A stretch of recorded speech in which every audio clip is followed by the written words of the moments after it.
Lieutenant Governor Smith and I are proposing a fiscally responsible supplemental budget that would protect our state government's fiscal integrity while making critical investments in a state that is better for all Minnesotans. Our supplemental budget prioritizes tax cuts for middle-income families and investments in Minnesota's children, families, and communities.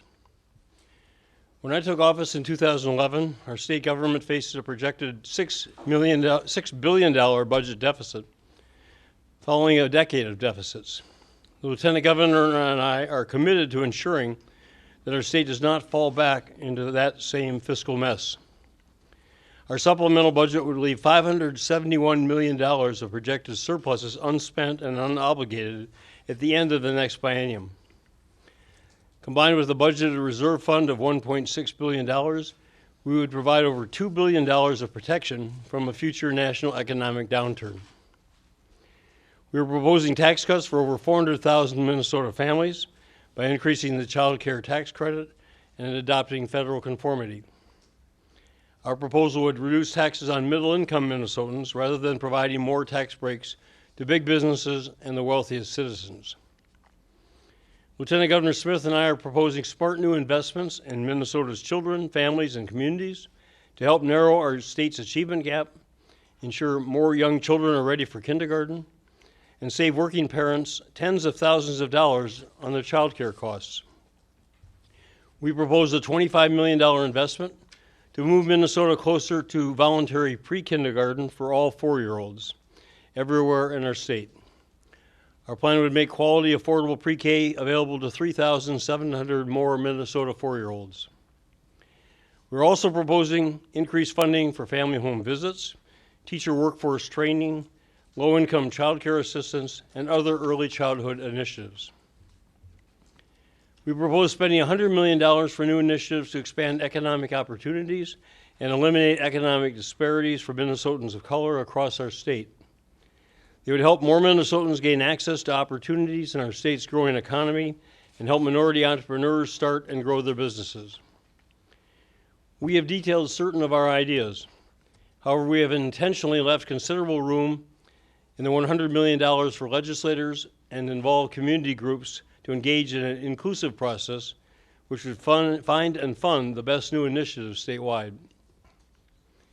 We're also proposing investments to improve our economy everywhere, but especially in greater Minnesota, including the comprehensive transportation funding solution we outlined last year, essential new investments in infrastructure and water quality through our earlier bonding recommendations, $100 million for rural broadband expansion, and critical relief for unemployed steelworkers on the Iron Range now and without any attachments. We stand ready to work with legislators of both parties to enact a supplemental budget that is fiscally responsible, reduces taxes on middle-income Minnesotans, and also makes important investments in our state's children and our future. I'll ask Commissioner Franz to provide a little more detail, and then we'll open it up for questions. Commissioner. Thank you, Governor. As the Governor mentioned, the values behind this budget, I want to talk a little bit about the math. So for those of you who have the handout, there's a one-page supplemental budget recommendation handout that shows the amount of money, that the available balance at the top of $900 million balance available for this biennium and $1.1 billion for the next biennium. What I'd like to point out on that chart are a couple of things that we've been talking about, and that are issues that support our structural balance approach to this budget. You'll notice that there are a number of items that have spending. For example, the broadband spending of $100 million in this biennium has a zero attached to it the next biennium. This is a recognition of the fact that we need to engage in some one-time spending versus ongoing spending. If you add up all the one-time spending in this budget, you will see that we have one-time spending of $411 million this budget cycle, as opposed to $287 ongoing spending. That gets you to the total of $698 million of spending for this biennium, leaving $202 million on the bottom line for this biennium. And in the next biennium, the Governor recommendations leaves another $369 million on the bottom line, which gets us to $571 million on the bottom line after the end of this biennium and the next. One of the issues that we've talked a lot about in terms of the structural balance and the sound fiscal management that we've been engaged in for the last number of years, and that is to make sure that we provide a cushion or an opportunity if, in fact, we need that in the future. We're going to leave $571 million on the bottom line. We have a $1.6 billion reserve, at this time the highest we've ever had in this state. We also have a $351 million cash account. That's about $2.5 billion available for needs in the future. The other part of the budget process that we've gone through is to make sure that we've engaged in those priorities and those essential spending elements that are absolutely necessary for the last year of this biennium. Clearly, we'll be putting together a long-term biennial budget for this next year, but today, in this budget, we wanted to focus on those items that needed to be done today and to move forward. So with that, I'll turn it over to any questions. You know, Jim Scholler wouldn't let me count the cash flow account as part of it, so. I know, but I like your We're available for questions on this subject, and the Lieutenant Governor, particularly in the early childhood learning part, which he's spearheaded, and got to respond.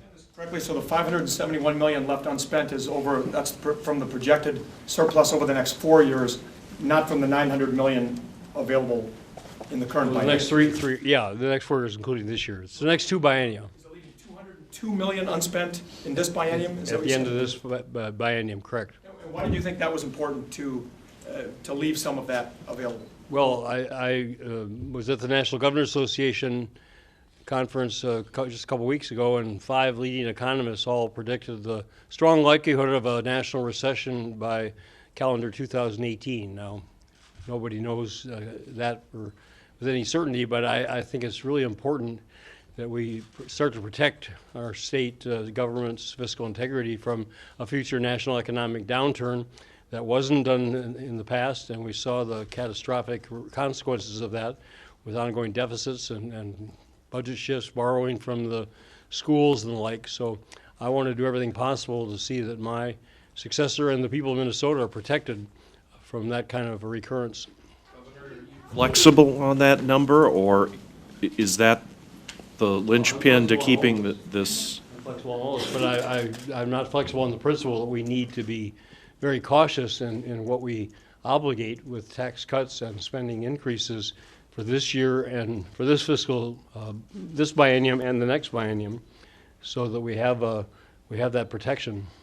How much did you wrestle with that fiscal responsibility piece versus early childhood education? Last year, you had a massive proposal for early childhood with great big tails, and you've dialed that back considerably. Well, the revised forecast really is a warning shot across all of our boughs, the legislature and mine. I mean, the reduction of a third of the forecasted surplus for this biennium and 42% of the forecasted surplus for the next biennium. I mean, fortunately, we still have strong surpluses as a result of the fiscal policy we enacted previously.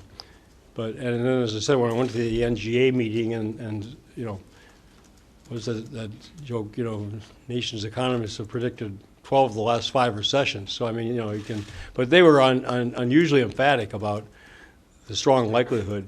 So I took that very seriously as well. And I just, again, I went through the nightmare coming in here with a $6 billion projected deficit and having to go through all that in 2011. I don't want to repeat that, and I don't want my successor or the people of Minnesota to have to repeat that. But you said that early childhood education is one of the linchpins of what you want to do in your time left. You've had to delay that. Well, I've had to delay it, and I've had to condition it on the economic forecast a year from now.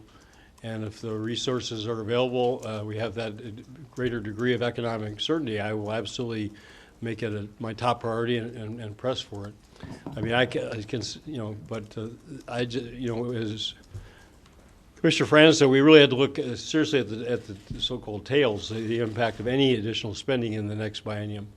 And universal pre-K really has, you know, relatively small impact in this biennium because it takes time for schools to gear up. But if we had the kind of 99.6% participation, which we have for all-day kindergarten, and which I hope we'd have for pre-K, it would be, I can't remember, but it's several $100 million. Margaret, you know, we can give you the detail, but it's a very significant fiscal impact in the next biennium.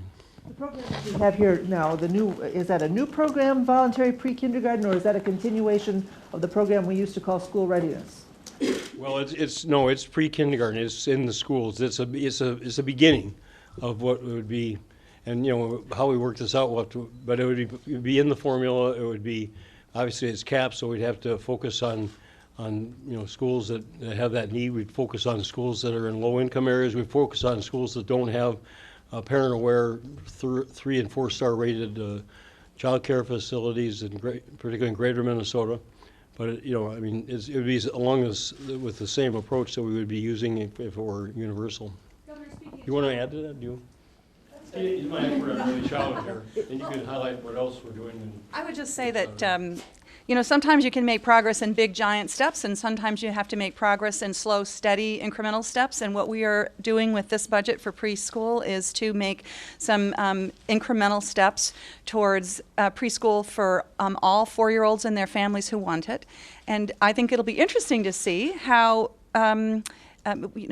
we heard a lot last year about how school districts and parents don't want this.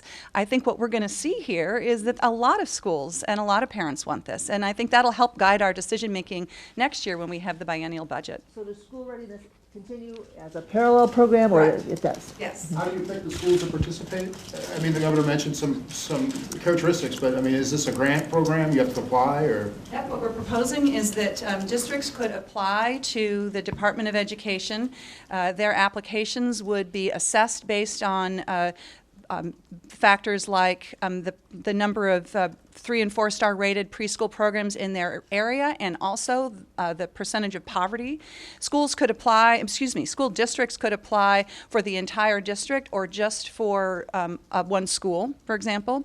And also we want to set it up so that the dollars because the dollars are somewhat limited, that they don't get gobbled up by one school or one part of the state. So we're saying that a certain percentages have to be shared between greater Minnesota, the suburbs, and the core cities.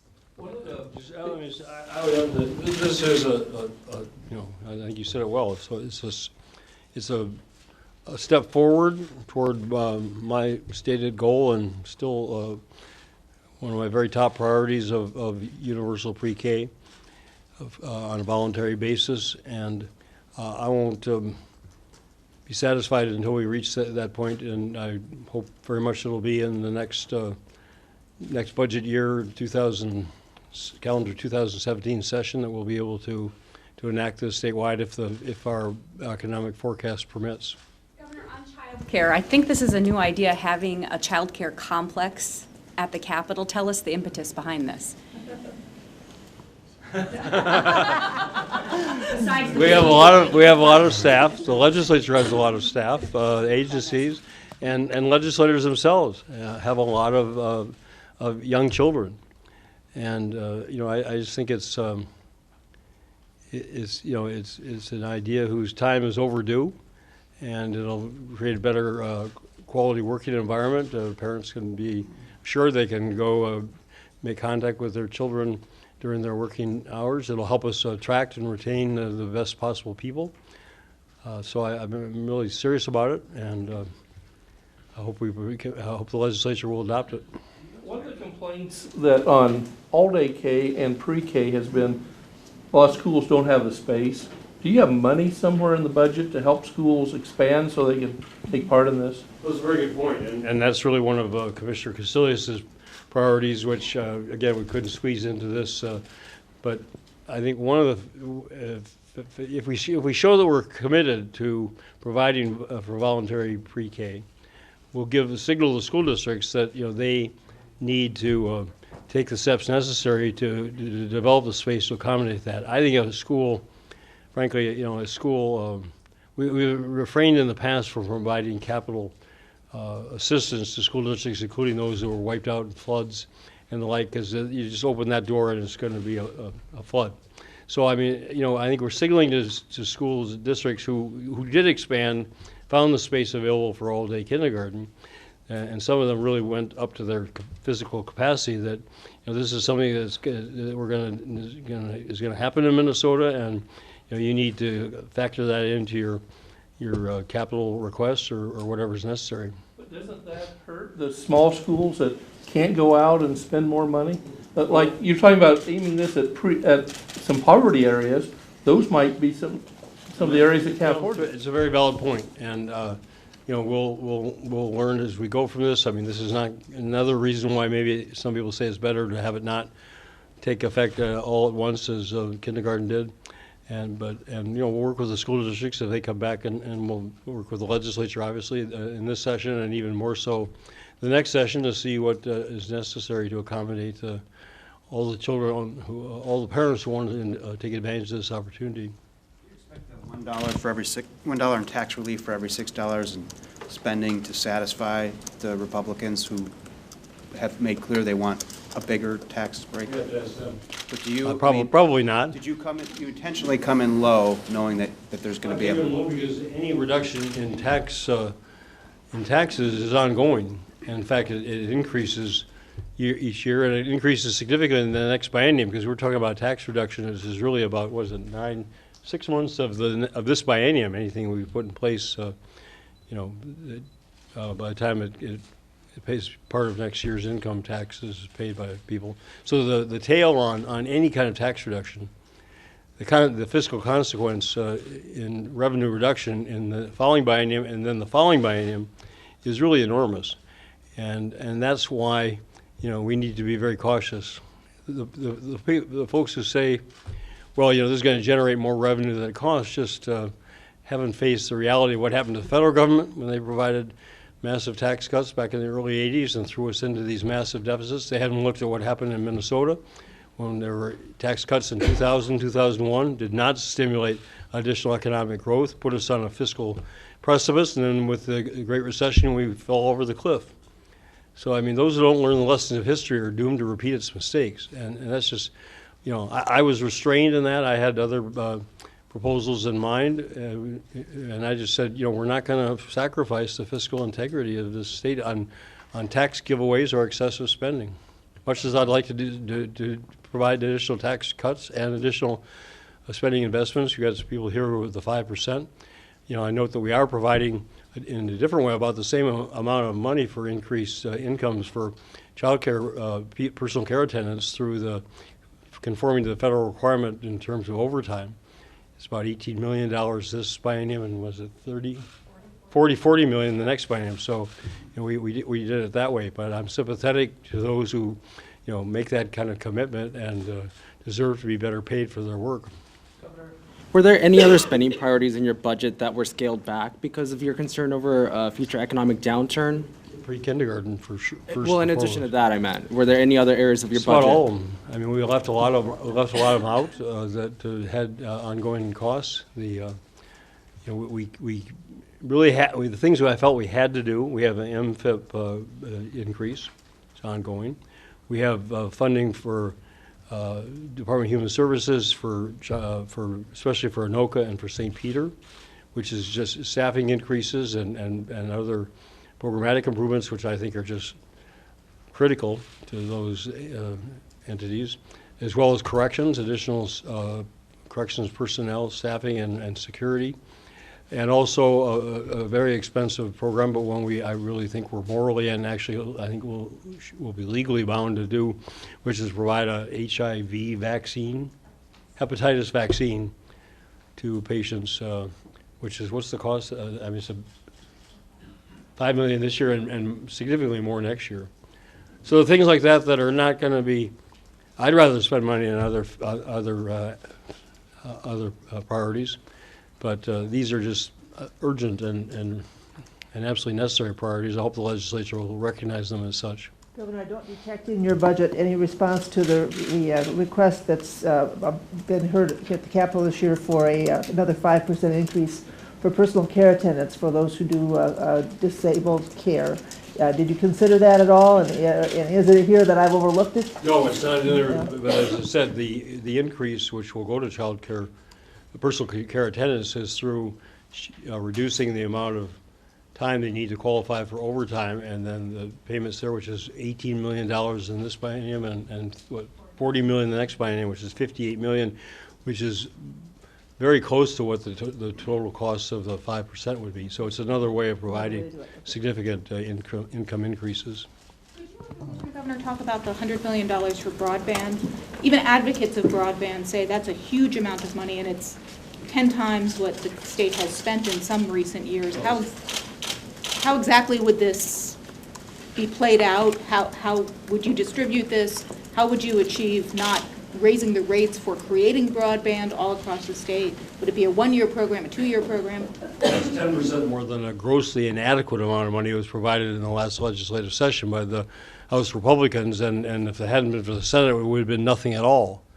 And then they go around and tell all their constituents, well, apply for broadband. We provided $10 million for broadband, when they know that's grossly inadequate for the scope of the need. It's $10 million one time. It doesn't have to all be spent in this biennium. It carries forward, and we'll see, how far it goes and what's necessary. But you talk about equal opportunity in greater Minnesota, broadband is just essential. As I had excellent testimony in my State of the State from a woman who lives on a farm in Belle Plaine and whose livelihood depends on high-speed internet access. She doesn't have high speed, at least she has access. And you go over greater Minnesota and you find one pocket has broadband access, and next to it, a few miles away, it has none at all. So all the lip service given to the needs of greater Minnesota better be backed up with some really serious money for broadband expansion. So the money would be spent this year, but could be allocated this year, but spent over multiple years? Carry forward. And yes. do you know how many years you would envision this? Well, this is for the next, this biennium and next biennium. If they come back in next session or the session following, say we've spent it all well, and more is necessary, we can consider that at that time. But I think we need to put our money where our rhetoric is about broadband, and especially is providing greater Minnesota with the equality of opportunities that people in the metropolitan area. There are areas in the metropolitan area that don't have broadband access, but there's just whole areas of greater Minnesota which are seriously economically disadvantaged because individuals who want to work out of their home or businesses that want to work in these communities can't have access as most people have here in the metropolitan area and depend upon. Do you have any idea of how many people would be able to access this, or how many communities? I think the Lieutenant Governor's trying to push you out of the way. Okay, good. I would never do that. Thank you for pointing it out. We estimate there are about 244,000 Minnesotans that don't have access to broadband, and this grant would take us a good way towards addressing that, but it wouldn't get us all the way there. The governor's broadband task force estimates that the total cost of trying to achieve our stated state goals on access and speed is more like $3 billion. And I want to just note also that the way this grant program works is the state investment leverages at least that much again in local and private provider dollars. So every dollar that we invest in this broadband program is getting at least another dollar, $1.50 to expand the whole program. And the Governor's Broadband Task Force recommended that we spend $200 million this biennium. So we are not overdoing it, I don't think. Don't leave. It's a better time. Well, following up on that, if you reach the 244,000 or a good number of them, isn't technology going to change and you have to start all over doing something new that you may not even know what it is today? I only hear the argument about technology changing coming from people who already have access to broadband. People who don't have access are not saying, I want to sit around and wait for the latest and greatest technology. Technology always changes. Technology will never stop changing, and we shouldn't wait to make these investments while we're holding off on technology changing. The federal CAF dollars are also going to be really helpful in allowing us to reach our goal, too. Broadband, would this be within the same framework that the current program is, with the same requirements and the same rules and the same standards? The 10 meg and... I think I know what you're asking about. We are funding the existing program that we have.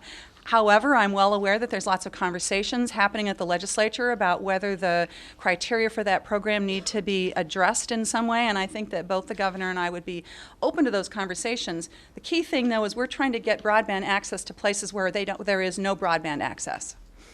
And we have excellent executive directors from Cook County, so she knows firsthand the challenges in greater Minnesota. Can I get Yeah, into it? Just one clarification on the early childhood education facilities. There's $20 million in the bonding bill released on January 15th, specifically allocated to early childhood facilities. Some of that's cash and some of that's bonding. I'm leaving, you guys did. And that would be pre-K and all-day K, it could be used for either Yes. one? On the broadband, the broadband task force report estimated in terms of the overall need to get to 100% connectivity in the state, it gave a range of 900 million to I think up to 3 billion Yeah. to fully fund that need. I mean, 100 million for broadband in this proposal is a drop in the bucket.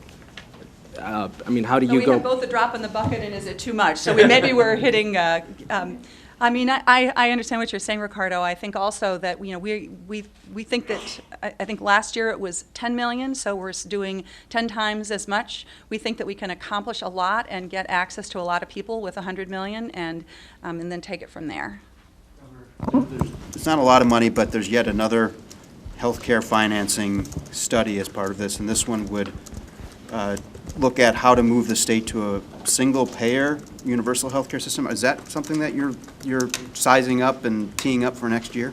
Well, I think it's been proposed for a long time. I, in principle, have been in favor of single payer for 20 years. You know, Mincher has educated me about the enormous complexities of shifting healthcare, and I think this study, you should assess that. You know, so it's trying to take a reasoned and dispassionate look at a subject that a lot of people believe in, which parenthetically one of our presidential candidates espouses and gets enormous positive response to. But we'll look and see if you know what practical. Vermont at one point was going to be pioneer this, and you know we talk about the states being laboratories of social change, and they backed off of it for reasons I don't fully, you know, I just don't know, but I think the difficulty of one state doing it, but you know, this will look at it. What does this study say about your current views on the state of Minnesota healthcare with Mincher and you know the different public programs that are available? Well, as I understand it, said that despite the problems with Mincher, they don't see a viable alternative, and you know, the problems of the national equivalent. That I think 36 or so states are part of, are similar to Minnesota Care and at a vastly larger scale because of the number of people that are in it. So this notion that anywhere you've been able to make this incredible conversion to provide, you know, what people are looking for, and also your point that we have 3 different programs in Minnesota. We have the Minnesota Care, we have Medicaid, and we have the Mincher, and we have a group of people who are very transient, who have you know some you know variety of needs, variety of changing income situations, you know, as I said, a variety of locations, eligibility. I mean, it's a phenomenally complicated process to understand who they are, where they are, what their situation is, and then it changes. So I'm not excusing any of the 3, but it's easy for the critics to whack at them. What they need to know is we got a lot of really dedicated people working, you know, all the time at Minute and DHS and Mincher to do their very utmost to resolve this and make it as near perfect as it should be. And we've made considerable progress, and we're not there yet. You want to add anything to that? Cybersecurity comes up in this a few times.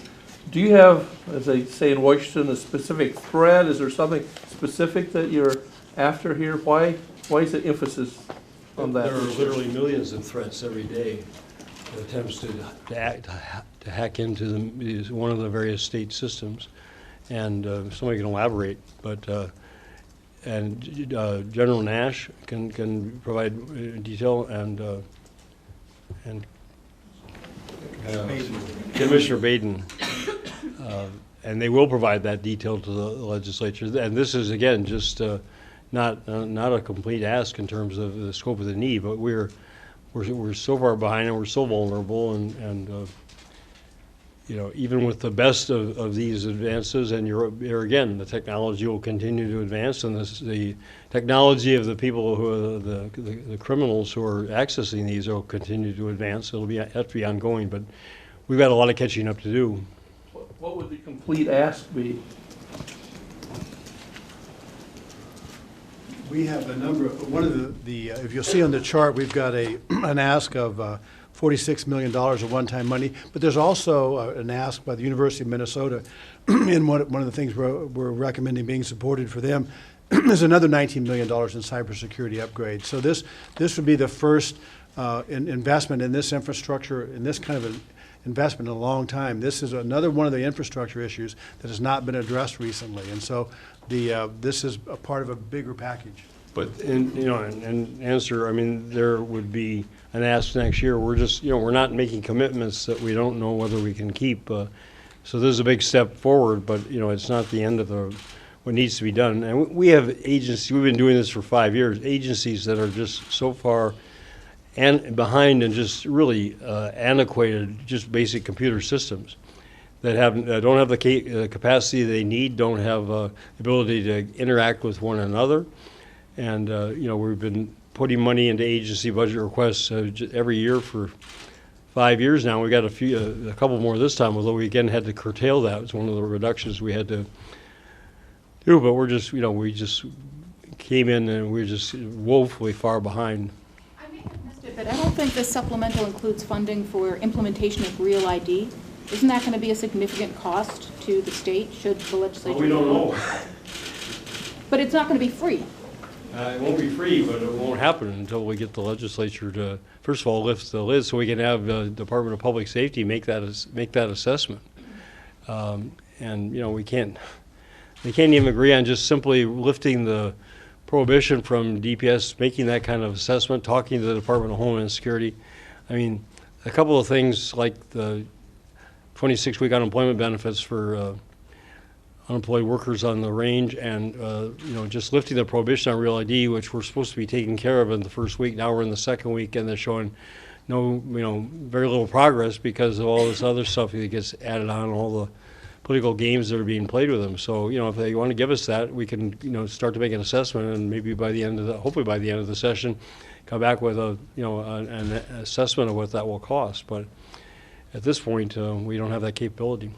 Do you see any way of moving forward significantly in this session on transportation? You've made your proposal, you said in your state of the state you want alternatives.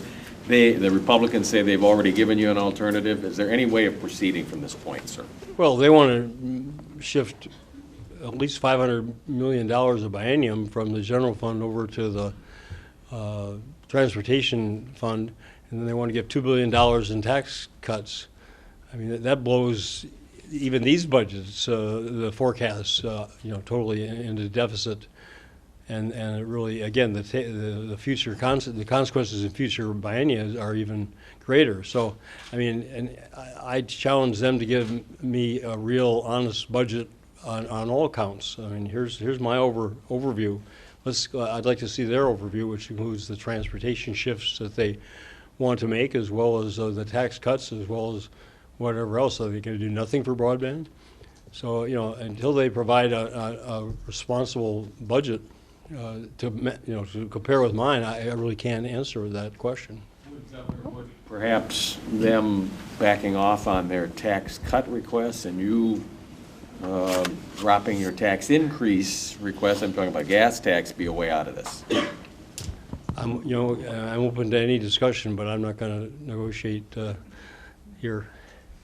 Last year, you set a minimum for certain types of spending, education, put us into a special session. Is there anything in this budget where you're not willing to be flexible? Is there any minimums here that you absolutely have to see in a final agreement? Well, last year was different. It was a budget year. We had to have a budget to proceed. It's the same thing, we had in those years.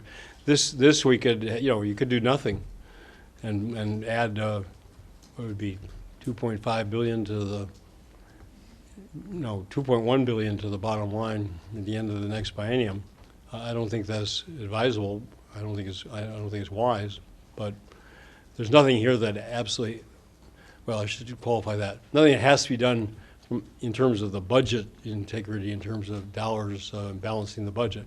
But DHS, the two security hospitals at Anoka and St. Peter, corrections, I mean, those are just absolutely imperative in order to provide for public security, public safety, as well as the safety of the people who work those jobs.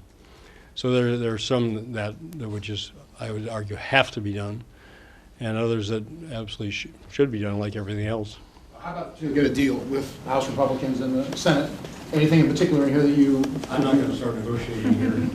Governor, your approach on this equity agenda with $100 million in one-time funding, much of it to be allocated, it looks like, with grants of some sort. That's a bit unusual. Could you say why you chose to approach that agenda in this way? And on that rather long list of how you would use that money, propose to use that money, what are the best bets? What's your priority on that list? My priority is the process. My priority is to involve 201 legislators who have expertise about what's needed in their respective districts. And there's really almost no area of the state that's not affected by these racial economic disparities. So, 201 legislators, all the community groups that have been involved that would like to get further involved. I think, they had one hearing at the legislature on the subject before, when they're considering the special session. It was 6 hours of testimony. So people want to be involved, they want to be engaged, and I want that process to produce the best possible outcome. So I thought it was proper for us to put forward some specific ideas. We have them, we have others, but it's much more important that everyone else be engaged. Anything else on this topic? Governor, you talked about the importance of protecting the state's, fiscal integrity. Why not take the $202 million left on the bottom line and put that into the budget reserve so it's not left to haggle over? Well, we put, what was it, $600 million into the budget reserve last November. I mean, it's not, it's not locked up in the sense that it's not, it could be accessed, but that'll be another debate for another year if and when it becomes necessary. And it probably will at some point if we go through another serious recession. I mean, these numbers are big, but relative to the shift in as the last forecast 3 months later showed, these change in the economic assumptions or a change in the economic realities have, multi-$100 million impacts on the state budget situation. So I think you should have the flexibility for the next biennium. I mean, we're still, 15 months from even beginning it, and so therefore, 33 months away from, 15 plus 24. I used to be good at this. 39 months away from concluding it, and I think we deserve that flexibility. You were talking about the unemployment extension. Have you talked to Speaker Dowd? I have breakfast with the Republican leadership tomorrow. I've talked to him just parenthetically, on the side, but it doesn't qualify as a serious conversation. But Senator Box had serious conversations with him, and it's really for them to. I've made my position very clear. I remember his saying they were going to take care of. They didn't need a special session because they were going to take care of this the very first week of the legislative session. Well, that was understood to be, by me, and I think by most others, to be 26 weeks. That he wasn't specific on that, in fairness, but unemployment benefits the first week, it wasn't going to be tied to 10 times more business tax cuts. And if they're going to play that kind of political game with every single one of these things, Real ID and everything else that follows, it's going to be a session that will accomplish nothing. And people want a divided government in Minnesota. Well, this is a case study right here, going on before your eyes, and we'll see what's possible. I'll do my best to influence it, but it's 201 legislators' responsibility to work these things out and do it responsibly, and we're not off to a very promising start.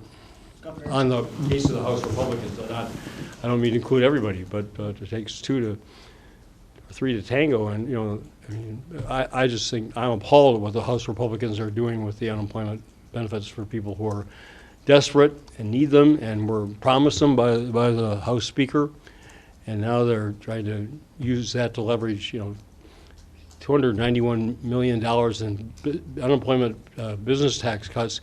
And I said in my State of the State, I will support some measure of that.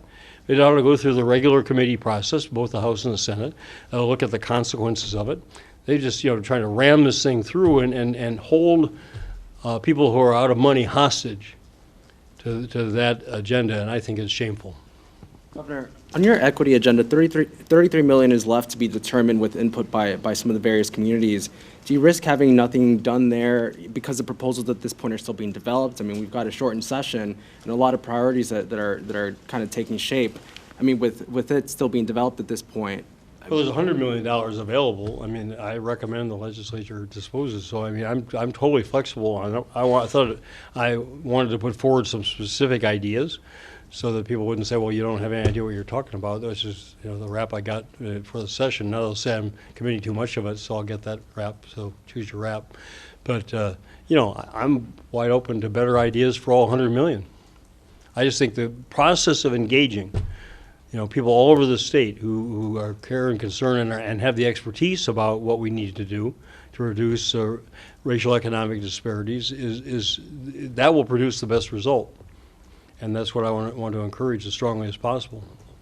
In the November forecast, you had said the gas tax was dead, ceding to political realities. You brought it back up. Do you think the political reality has changed, or do you regret saying it was dead? No, it was my political assessment at the time, and subject to change certainly. One thing that's changed is we don't have the kind of surpluses in the general fund for this biennium and the next biennium, which make it seem much easier to transfer $500 million a biennium, and actually be more in subsequent biennia over to the transportation fund. I mean that, and to do even what the Republicans say they want to do with tax cuts and the like. I mean, it just busts the whole budget wide open. So I think it does. That definitely has changed. How they're going to respond to that remains to be seen. But again, I will strongly insist upon a transportation proposal that's at least 10 years, but multi-year, that has real money, committed money, reliable money, and enough money to really make it this kind of difference. We have a $6 billion estimate what it's going to cost over the next 10 years to maintain our existing transportation infrastructure and to make some very modest improvements. This is not the platinum plan by any means at all. This is what we need to do so things don't get worse in Minnesota, our highways, our bridges, our roads, and public transit. And the people who want to just put their head in the sand and ignore that are just going to imperil the state citizens and businesses and our economic and social future. And I think that would be extremely irresponsible. So, Governor, if there's not a 10-year plan, would no plan be a better option? No, multi-year. But not a 1-year or 2-year fix. We did that before. We've done it at least twice since I've been around here. They had a surplus 1 year back in the 80s. So they put, $300 million or so into transportation, additional transportation money one time. And what you hear from the people in the industry is, they'll spend that money, but it doesn't. They're not going to make the investments in additional machinery and additional work crews. And it has to be something that they can rely on over a period of time. 10 years doesn't have to be, but it should be, because it's going to need to be ongoing beyond that if we're going to make this state viable for the people who are going to live here and the businesses who want to locate and grow here. If we have a clogged transportation system, I guarantee you businesses are going to go somewhere where they aren't, and where they can expand, get their products to markets, and where their employees can get to and from work, and where they're so. Everybody good? Okay. Governor, back to the Iron Range unemployment benefits. Would you sign a bill similar to what the House Ways and Means approved yesterday? I'll sign it. I'm not going to, the Senate and the House need to work it out, and they send me a bill that's got 26 weeks of unemployment benefits for retroactive for people up on the Iron Range. I'll swallow what else they agree to and sign the bill. Even if it has the other provisions? I'll sign what they agree to, and I'll sign what they agree to. It's got to include 26 weeks retroactive for everybody up there who's affected.